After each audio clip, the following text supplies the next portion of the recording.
Here's a completed French drain with the last piece of side yet to be put in. You can see how the channel full of stone and pipe is fully contained by a filter fabric. This is to prevent any contamination from ever getting into the French drain system, and it'll never need any maintenance. It does not need surface drains. A true French drain does not need surface inlet drains. I had a call and it brought me out here.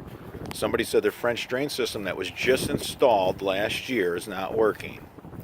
Well, the complaint is the ground is extremely saturated. You see these inlets?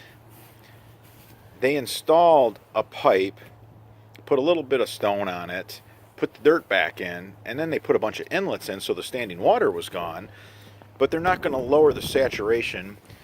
So there's inlets through the whole system. This system runs around the whole yard. They paid a lot of money for this.